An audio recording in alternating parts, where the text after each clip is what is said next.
moved to V-Town around the time I turned 13. My father was in the military and we quickly outgrew base housing, which led me and my mother to buy a duplex in V-Town. It was a small town, dusty and run down, but with some charm left over still. Our house was on Main Street, and behind it sat a creek that ran under a bridge and into a dam. After a month or so of living in V-Town, I realized that while this town functioned normally on the surface, underneath it was buzzing with heavy and dark air, too thick for me to breathe. We lived in V-Town for 4 years, and while I did have some good times, I can only recall being miserable and scared most of the time. I still have nightmares of being locked in my old room, not being able to breathe or speak, trying desperately to hide from the invisible. My family and I refer to these years we spent in that house as the forgotten years. We all have trouble remembering our time as a whole, but we can remember some bits and pieces. Sometimes we'll sit and compare stories, remembering but still trying to forget. I wish I could put my experiences in chronological order, but living in that house seemed like a timeless loop. These are some events that I can vividly recall. My father and siblings had gone to visit a family member, so Mom and I were vegging out on late-night TV after giving the house a deep cleaning. We both heard a loud crash from upstairs and immediately grabbed a plastic lightsaber and pre-dialed 911. We went to investigate my brother's room and found a large toy across the room, clearly no longer in the toy chest that we had placed it in earlier that evening. That was one of many loud crashes and instances of things being thrown. My little brother Danny hated his room. It was located in the attic, across the landing from my bedroom. My brother spent most nights at that house sleeping in my bed. My other 2 siblings spent several nights a week curled up in bed with Danny and I as well. This went on for most of the time we lived in V-Town. Danny would complain that something was scratching under his bed and at the wall space above his head. One night he came into my room, tears streaming down his face and bloody scratches swelling on his upper back. He regularly chewed his nails down to the quick. There was no explanation. There was never an explanation. I also experienced the scratching under my bed on the rare nights that I slept in my room alone. I would hear voices, see wretched faces drifting around my head, and my bed would shake. Those nights were the worst. I would have concluded that I was losing my mind if I was the only one seeing and feeling these things. I often had a little boy visit me outside the door of my room. He would sit out the cracked door and watch my siblings and I sleep. My sister and I saw him once when both of our little brothers were sleeping soundly on the floor next to my bed. I remember crying because I felt like I needed to protect that little boy from the evil in our house. My whole family refused to enter the unfinished basement due to the growling noise that floated around your head and followed you back up the stairs. My youngest brother Elliot would see men in top hats standing outside our shed in the backyard. We later found out that in the past it had been utilized as an ice house. It was built by the town milkman who had also built our home. The milkman would cut giant cubes of ice from the creek behind our house and pack the small building with ice, sawdust, and hay. It was the town's source of ice for the warmer months. It was revealed to us by a local history buff that the small crawl space we played in underneath the ice house was where the town people had stored their deceased in winter until the ground was soft enough to dig a grave in. We had several neighbors end their life in the years we spent in V-Town. The whole town felt like it had a heavy cloud of negative energy, and to me it felt like it all stemmed from the dam, 300 feet from our house. I remember sitting on the edge of the dam and staring at the vicious, black, frothy water, trying to decide if it was worth slipping over the edge into, like several residents of V-Town had done before me. My father retired from the military when I was 17. We quickly relocated to upstate New York, and the V-Town house was on the market for 6 months. It ended up getting foreclosed on, like many of the historical but rundown houses that filled our town. A month after the house had been foreclosed on, I drove back to V-Town to visit a few friends. We came up with the terrible idea of spending the night in that house and try and capture something. One of the glass panels on the front door had been replaced with plastic, and I easily popped the panel out to unlock the front door and break in. Including myself, there were 4 of us. We camped out in my bedroom and set up a simple voice recorder. It was as if the house was rebelling against our presence. We heard dishes breaking, stomping up and down the multiple staircases, and growling in the abandoned house. I felt like I held my breath the entire time we were there. When we heard laughing and knocking, we decided we had had enough. It was time to get out of there. We packed our sleeping bags back up and fled the house. We were there for a total of 5 hours. I'm not sure what happened to the voice recorder after that night. Sometimes I wish I could remember every creepy thing that occurred in that house because it's odd to have chunks missing from my life like that, but honestly, I'm glad I don't. Dealing with the trauma that I incurred helped me discover that I am an empath who is very sensitive to the paranormal, more specifically to energy imprints. I still do have experiences anywhere I live, as does my family, but nothing will ever compare to the constant feelings of horror and dread we had in the V-Town house.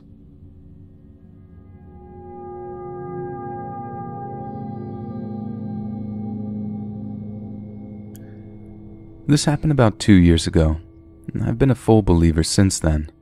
Up until that point, I've always liked the idea of the supernatural.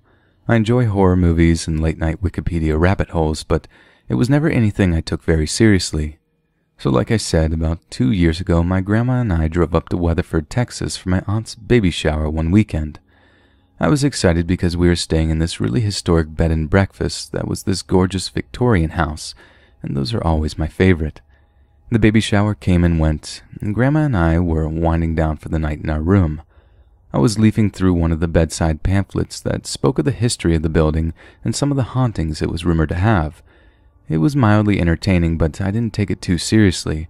It just really sounded like any other haunting that older hotels boast about. I fell asleep, and I soon began to dream. And in my dream, I wake up in the same bed and have this urge to walk out into the hallway in front of the stair landing. The stairs themselves of this place are these big old wooden carvings with stained glass in the windows. In my dream, there's a woman standing in a white dress on these stairs with the colored reflections of the stained glass on her. She looked ethereal almost, but more than anything I remember suddenly being overcome with this overwhelming sadness, just pure despair and melancholy.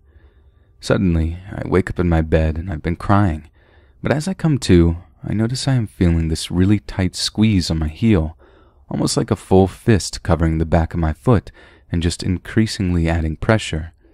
As soon as I become fully awake and pull my foot, it disappears.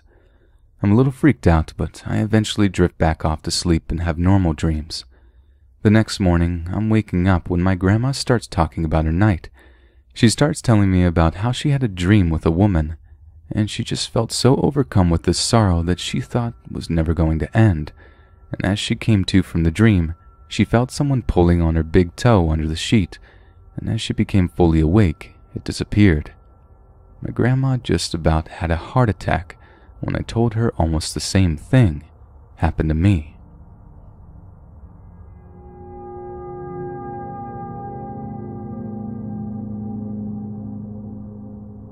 A couple of years ago, I was in my old house in Minnesota, watching TV after my whole family had gone to bed.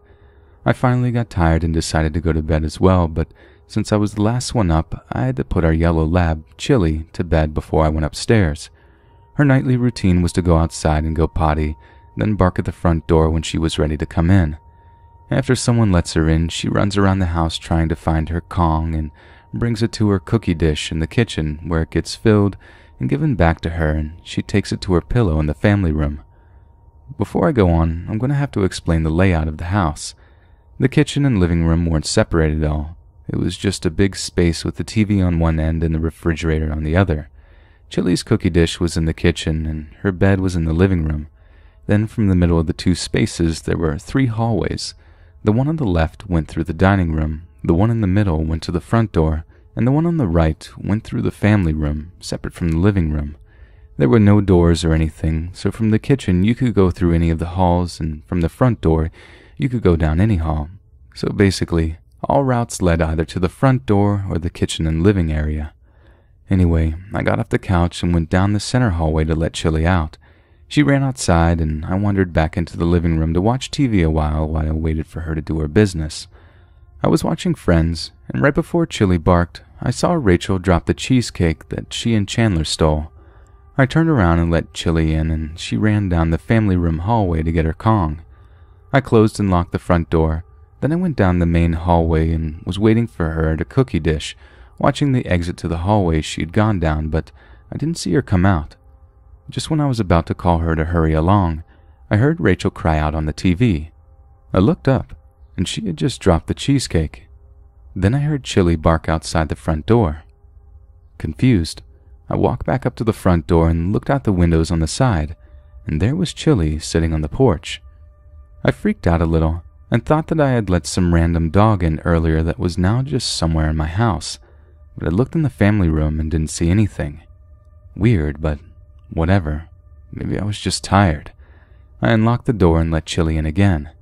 Again, I went over to her cookie bowl in the kitchen and waited. Again, she never came out. And then I looked up at the TV, and you guessed it, Rachel dropped the cheesecake, and Chili barked. I was starting to feel really uncomfortable, so I turned off the TV before I went to let Chili in again. This time I made her stay with me while I locked the door, then I went with her to find her Kong. Filled it up, and she took it to her pillow, and I went to bed, thoroughly freaked out. A few months later, I was telling my family this story for the first time while we were sitting around a campfire. After I finished, my dad looked over my shoulder and said, "Huh?" I turned around, and Chili was laying right behind my chair, but my dad had just locked her in her kennel by the tent before I started telling the story.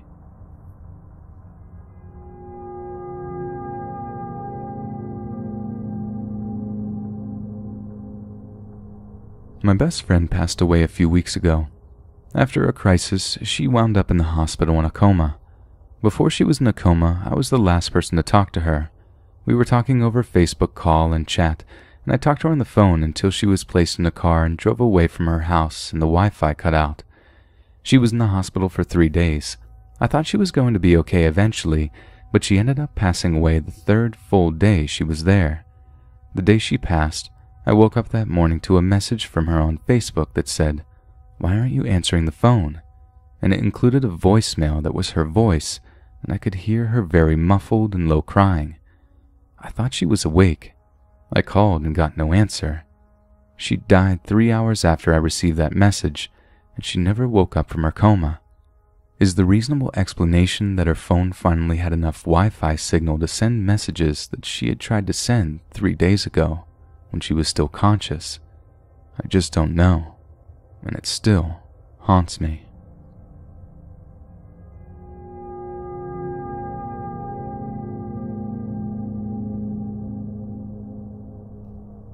I've always been a strong believer in the paranormal and never a stranger to it.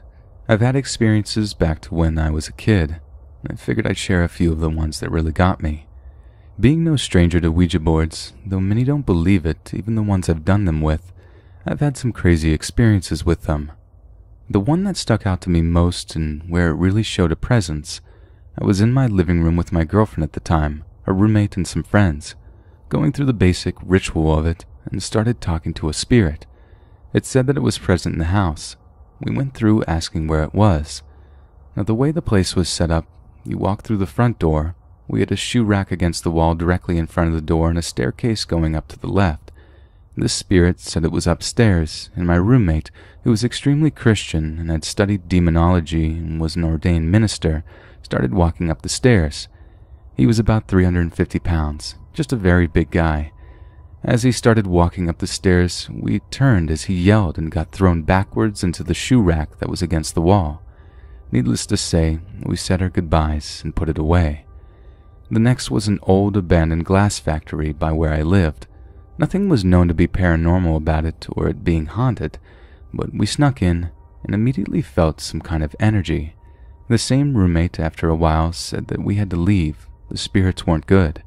So I had been recording the entire thing on my phone voice recorder. I lost it over the years, but when we got out, we listened to it. Nothing out of the ordinary until we're leaving. The roommate was saying different things on the way out. As I mentioned, he was very Christian, so he was trying to keep away spirits that were trying to harm us, he would say. I remember one specifically on the recording. He had said, "By the power invested in me by Jesus Christ, you will not harm us." Now, I was about 5 feet next to him walking out, and 2 other friends were maybe 15 to 20 feet in front of us.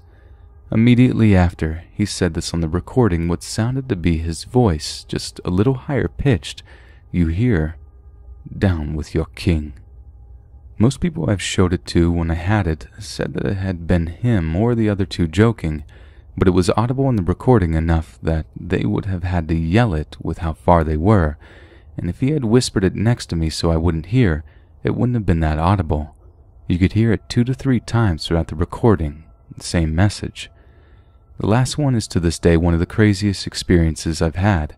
Another kid who lived with us at the time, his parents owned a house that he said was very haunted. He would see his dead grandmother in the house, other spirits who would interact with him, the normal that you would expect from a haunted house. No one lived there anymore, and they were getting ready to sell, so we decided to take a trip there. The other roommate was on the couch saying verses in Latin, trying to make a connection to whatever was in the house. I was standing in the hall recording video up the stairs where most of the activity was said to have been seen, and the other kid and his girlfriend were across from the window at the bottom of the stairs. All of a sudden, she screamed and was pointing at the window. The one on the couch had started to get super antsy and paranoid, saying that there was nothing good there and we had to go immediately. Now, this I have on video and can try to upload to Imgur to show you guys, but all of a sudden on the window, clear as day, handprints had appeared from what would have been the outside as if though someone was trying to get in, almost when your window is foggy and you put your hands on them. We got out of there right then and there, and never went back. Like I said, I'm no stranger to the paranormal, and I've had many experiences, but those have always stuck out to me the most.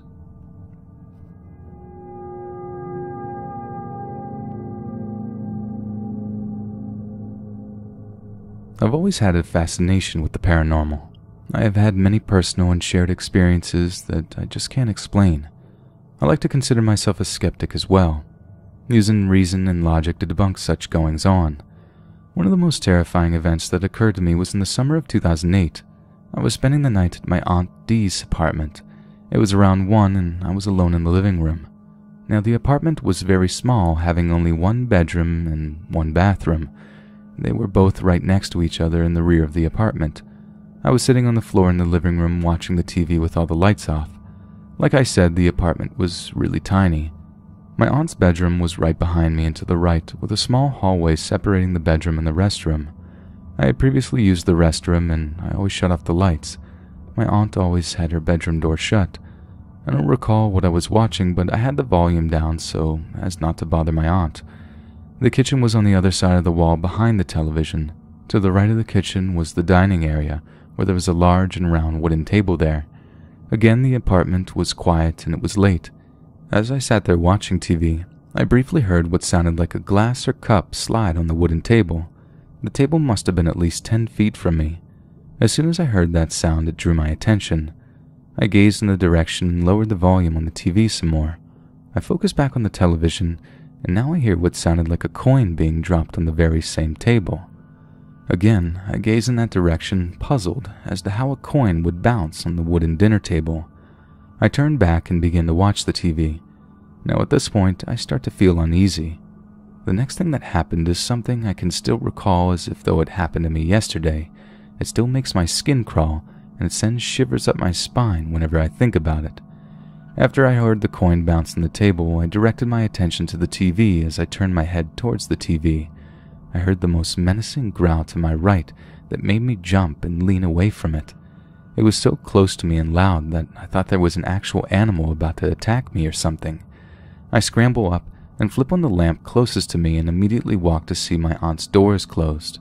It was. I look in the bathroom. It was empty. I begin to turn on all the lights. I check to see if the main entrance door was locked. It was. I walk into the kitchen, empty of course. I had the view to the entire apartment from my original vantage point. No one could have snuck up on me and then retreat away in an instant like that. My heart was beating so hard it felt as if though it was about to burst from my chest. I sat on the couch amazed at what transpired, trying to fathom how or what could have made that deep, throaty, demonic snarl. Thank goodness I have not heard anything like that since then. Non-believers look at me with disdain when I tell them about this incident. I guess I would have been skeptical too, but under these circumstances I just can't explain it. Has anyone else ever had anything like this happen to them? I'll be posting more of my other encounters with the unexplainable soon.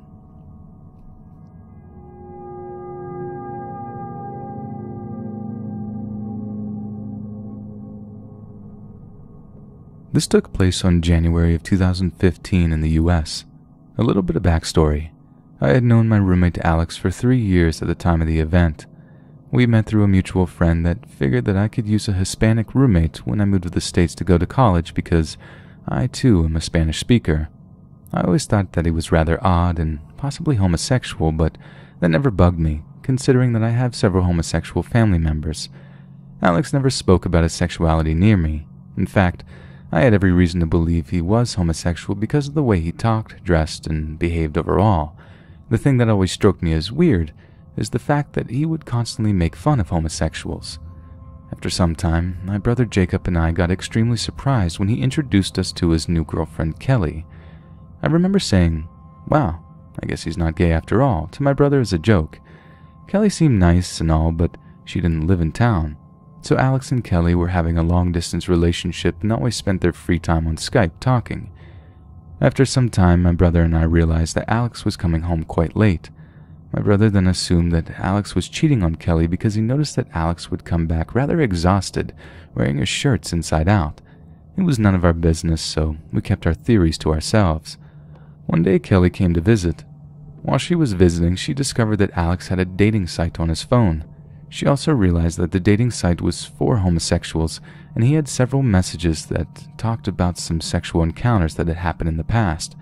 She also came to realize that he was on Craigslist looking for one-night stands with men. Kelly was beyond furious with him and made him write a public apology on Facebook. Alex was a graduate student and had many of his colleagues, teachers, and even his advertisers on Facebook. Everyone knew what he had done. Alex was devastated. He wasn't really talking to Jacob or me after the incident. Some weeks went by, and things weren't getting any better. He was also financially broke and still in really bad shape. I noticed that he'd stopped eating and was only drinking coffee and reading the Bible. Now, I apologize for the long backstory, but I think it's necessary for this story to make sense and context. Now to the day of the incident. I went to school that day and had plans to go eat with my girlfriend after. When we met to go eat, I had a weird feeling that I needed to go home. I didn't know why, but one thing was certain at the time, and that was that I had to cancel my lunch plans and go back home. My girlfriend thought it was weird, but she said okay. When I arrived, I noticed that Alex was sitting in the living room basically staring at nothing. I attempted to start a conversation with him. I said, "Alex, are you okay? I've noticed that you've been really stressed out lately. Do you want to talk about it?" But he didn't answer. It was like Alex didn't even acknowledge that I was in the room with him. So I said, "Well, I guess I'll leave you to your thoughts then." I went upstairs to the bathroom. When I was done with my business, I heard some screaming and yelling coming from downstairs. I remember saying out loud, What is that?" I was slowly making my way downstairs when I started hearing growling, followed by laughter, followed by growling again. It was weird. When I got downstairs, I saw Alex on the floor of the living room twisting his body like he was in pain. I remember asking, "Alex, what's wrong? Are you hurt?" But he didn't answer. He just kept on screaming and laughing. I was in shock. What was actually going on here? I remember screaming at him, "Snap out of it, dude!" The room felt cold, really cold. He kept twisting his body like he was having an epileptic seizure. At one point he stopped, and then he looked at me. His eyes were completely rolled back, so all I could see was white, and in a demonic voice in perfect English he said, "It's the devil." I froze. Alex was also from a Hispanic-speaking country, so he had a very thick accent. How could he possibly be speaking in this perfect, attenuated English? After saying that, he started speaking a weird language. It was like he was speaking backwards. He kept twisting his body around, and now his tongue was moving like a snake, like the little girl from The Exorcist. I didn't know exactly what to do. I thought of recording it, but I was too scared to do so. I went outside the house and saw my neighbor. I told him what was happening, and I even opened the door so he could see what Alex was doing. All he said to me was, "I'm sorry, bro. I'm late for class. Good luck." Thanks for nothing, I thought to myself. I called a friend of Alex who was a pastor. We'll call him Daniel. I knew Daniel because him and his wife would invite us to dinner every once in a while. I haven't spoken to him for at least a year because Alex suddenly stopped talking to them. I remember saying, Daniel, I know we haven't talked in a really long time, and this is going to sound crazy, but Alex is laying in my living room claiming he's the devil. Daniel's reply went a little like this. No, it doesn't sound that weird. I've dealt with similar situations in my life. I'm on the way. When I went back into my house, my heart dropped. Alex was lying face up, holding a butcher knife against his stomach. He was still moving his tongue. My first thought was to take the knife away from him, but then I figured that he was unstable. A swing with that knife could end my life if I attempted to get close. I went back outside to call Daniel again, saying, Daniel, Alex is holding a knife against himself. What do I do? And he responded, I don't know. I don't know what to tell you. I don't want you to get hurt, bud. Just wait for me outside. I'm almost there. When Daniel arrived, I showed him the way to Alex. When we got into the house, I couldn't believe my eyes. I yelled, Daniel, should I call 911? It took Daniel a little longer to acknowledge what was happening. And there he was, my roommate, lying on the floor, pulling out his own intestines out of his own body. There was blood all over the floor. He just kept pulling them out. Daniel told me to go outside and call 911 immediately, so I did. I probably sounded like a complete lunatic to the dispatch operator when I explained everything to her. She said that an ambulance and the cops were on their way and asked me to tell them exactly what I had told her. When I went back inside, Daniel had stopped Alex from pulling his intestines out of his body. He started praying over him. He said, I demand to speak to Alex, in the name of the Lord Jesus Christ. But all we got back from Alex was the weird language he was speaking and the growling. When the paramedics arrived, they started working on Alex and realized he was completely out of it. They kept telling Alex to hold on and that everything was going to be okay. Alex lost consciousness, if you could call it that. They immediately took him to urgent care. My friend called and I said I couldn't talk at the moment. I told her with very short detail what was happening and hung up. The cops then questioned me and Daniel. They asked me if there were any drugs or alcohol at the house, if Alex was on medication, and questions such as that. They questioned me repeatedly. Different cops asked me to tell them what had happened. They even made me write it down. This sucked because I was still trying to process what I had witnessed. However, as cops, it is their jobs to be suspicious. Making me repeat my statement is a technique to see if I change the story. Jacob arrived shortly after and the police questioned him too. When they were questioning Daniel, he told them that he could assure them that I had nothing to do with Alex's injuries. Even after all the questioning, the police took me into custody thinking I was responsible for what Alex did. After hours at the police station, they finally let me go. Daniel picked me up at the gas station and he took me to the hospital to see how Alex was doing. We arrived at the hospital and they told us he was in really bad shape and he was still in surgery. I was able to see him for about 4 hours after. He held my hand and apologized. He was barely awake. Daniel then took me back to the house. We kept discussing what had happened and he told me that Alex was possessed by a demon. That's why he was able to speak in a different language and do what he did. I told him that I was afraid of staying in that house, so he agreed to have another pastor help him bless the house. When we arrived, Jacob had already taken care of the blood. He told me that the cops took the knife as evidence. Good thing I didn't touch the knife. My girlfriend was there to comfort me and try to calm me down. My adrenaline was still going like crazy. She said she would stay the night with me and make me feel better. To be honest, I couldn't thank her enough for that. Not everyone would be willing to stay at that house after something like that.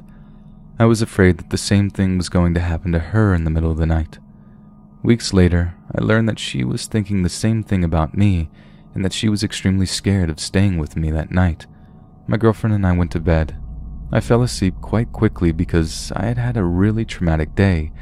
Unfortunately, my dream was a continuation of that very same day. In the dream, I decided that I didn't want to stay at the house after that stuff with Alex, so my girlfriend and I ended up going to a hotel. At the hotel, still in my dream, I remember asking my girlfriend, how can somebody be in such bad shape that it would allow something that dark to take over their bodies? Shortly after we went to bed, I was basically sleeping within my dream when I heard a knock on the door. I looked at the clock and it was 7:03. I said, screw it. I'm so tired after what I went through that I'm just going to ignore it. Then I thought it would be news about Alex, so I got up and looked through the peephole. All I could see was an empty hallway, when suddenly, out of nothing, I saw a creature running insanely fast towards the door, hitting it very hard and laughing the moment of impact. The creature looked like that demon from Insidious, or Darth Maul as they call it, a black and red face. I backed away, and I kept hearing the laughter. I was so angry after that I punched the door right back. After punching the door, I heard the creature laugh again, and then it said, "Well played." I woke up right after. I have always wondered if the creature I saw in my dream was the same creature that possibly took over Alex's body. Alex barely survived the incident. He spent 2 months in the hospital because of severe internal damage. I had to go to therapy for a very long time because of what had happened. I couldn't drink or smoke at my own house because I would dream about Alex standing up with his intestines out, screaming while staring at me. Alex got better. He sent some people to get his stuff out of the house. He was too embarrassed to stay or even pick them up himself, and I really didn't want to see him after everything that happened. This has been probably the worst experience of my life. The cops that I talked to said that I did exactly what I should have done in that situation. They said that without any medical attention, Alex would have been dead in minutes. They also told me that that was probably one of the weirdest incidences that they had ever worked. My girlfriend and I believe that thanks to the strange sensation I had of urgently having to go home instead of going out to lunch with her, Alex is still alive today.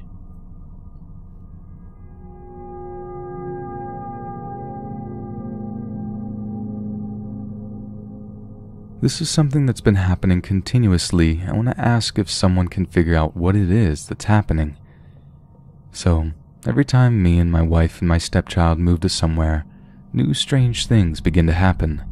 First, we were living in one old house in the town we both grew up.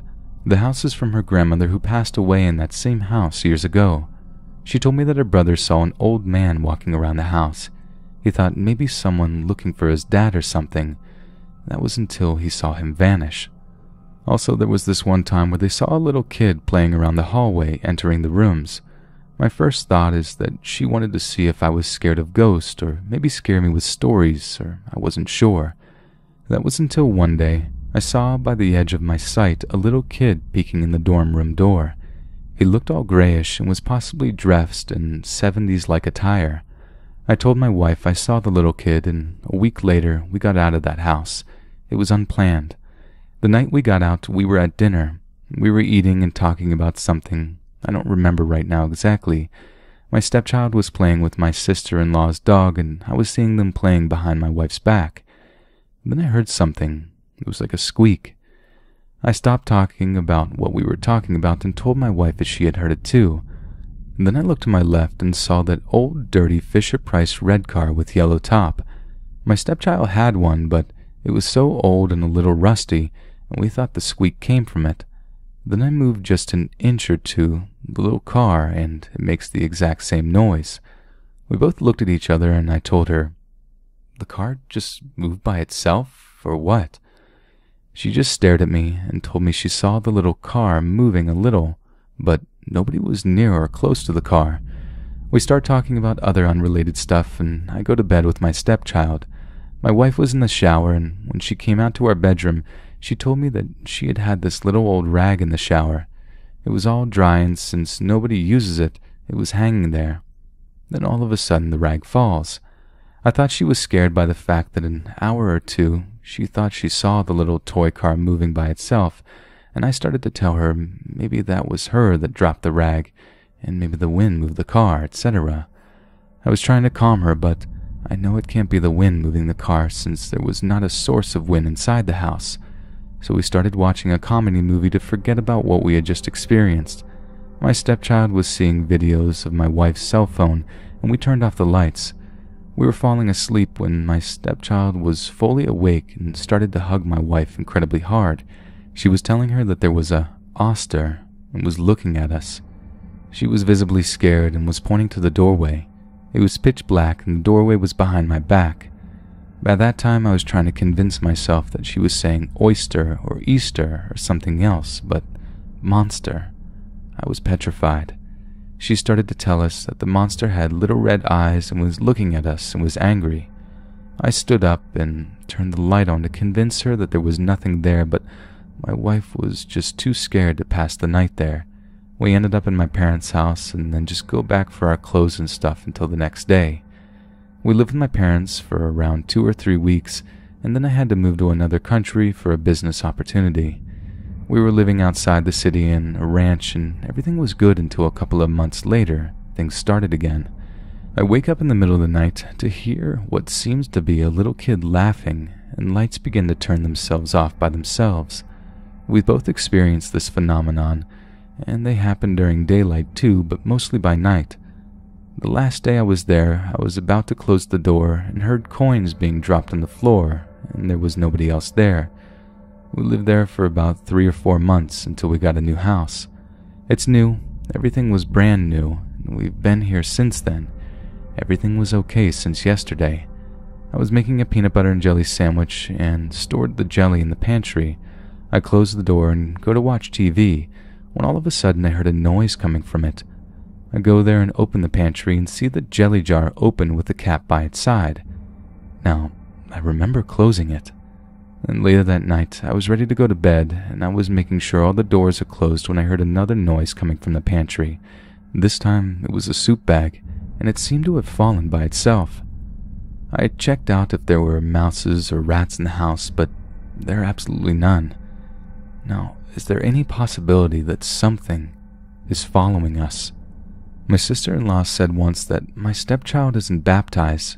She thinks that she may be stalked by something.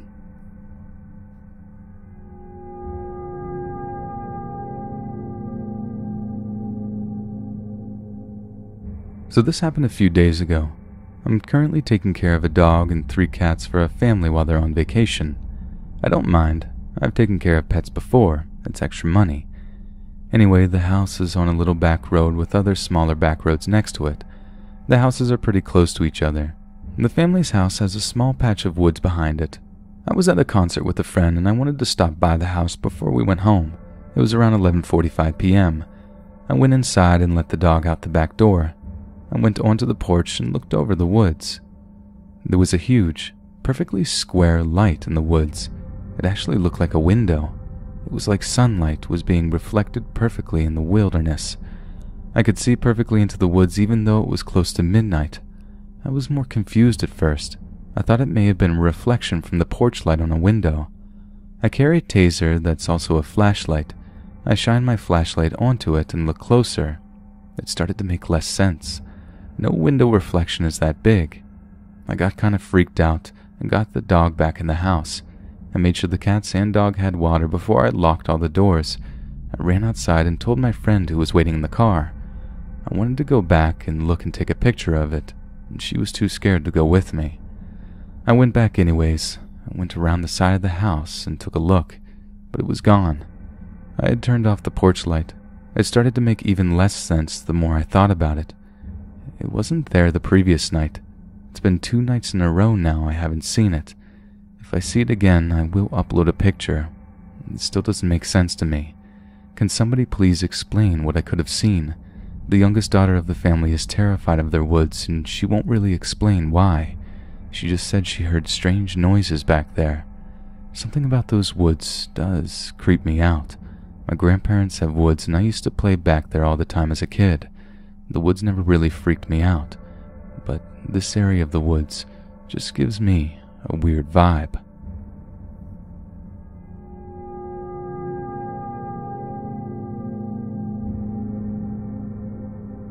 I remember what happened so vividly even though it was about 13 years ago. I was about 7 at the time, living my daily life as any child would, playing, dropping to the floor as a game, pranking my parents, putting water inside a half-empty toothpaste container. You know, kid stuff.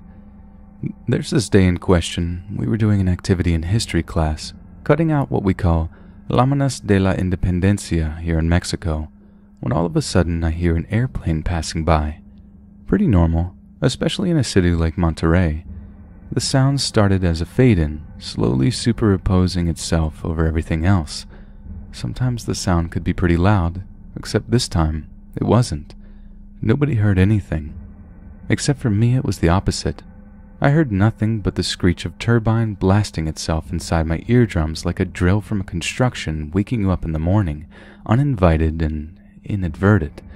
I remember feeling numb, suddenly like the world tilting itself sideways like it was flipping itself over. I covered my ears because it was almost literally deafening. The sound would not become muffled even in the slightest. It felt like it was coming inside my own head. Added to my confusion was the behavior of my classmates, completely neutral to the event, not a sign of alteration in their attitude towards the current affair. It took around 5 seconds for the sound to slowly fade in. The classroom was pretty loud itself, given that 7-year-olds are not known for keeping quiet, but I couldn't hear a single soul during the whole time, not even the person right beside me. Once the sound stopped, I couldn't believe what just happened, so I tried to confirm the occurrence with the people around me. First was my buddy I could always trust to be honest, his name Oscar. He said he didn't hear a thing. I was flabbergasted by that statement and thought he was playing a prank, and so I went with another girl, same answer. I wasn't sure of what was happening anymore, given how promptly their replies were. Honestly, the thoughts of a prank left me right there. I decided to ask the teacher. She said she didn't hear anything either. Nobody heard the airplane. After school, I told my dad about what happened. He said that indeed it was very strange. He suggested the idea that I had encountered another dimension for a brief period of time, since he was at the time studying a lot of metaphysics. I was always very imaginative, but the elaborations in my mind were always so intensely far away from what could be real that it was always obvious when I was making things up. This occasion wasn't one of those made-up fantasies. What kid would fantasize about something like this, especially when it causes a physically unpleasant disturbance in your life? And thus, in 5 seconds the story began, and in a minute it was dismantled by the unawareness of those around me, if there was anything to be aware of at all at that moment. I felt like this was the right place to talk about this very strange, inexplicable experience. I don't think I went crazy in that moment, but instead that I went somewhere else. Possibly outside of an airplane, albeit not physically. What do you guys think?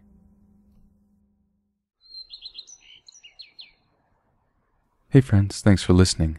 Be sure to subscribe and click that notification bell to be alerted of all future narrations. If you got a story, be sure to submit them to my subreddit, r/LetsReadOfficial, and give and receive feedback from the community, and maybe even hear it featured here on the channel. And grab early access to all future narrations for just $1 a month on Patreon, and maybe even pick up some Let's Read merch on Spreadshirt. Links in the bio. Thanks so much, friends, and I'll see you again soon.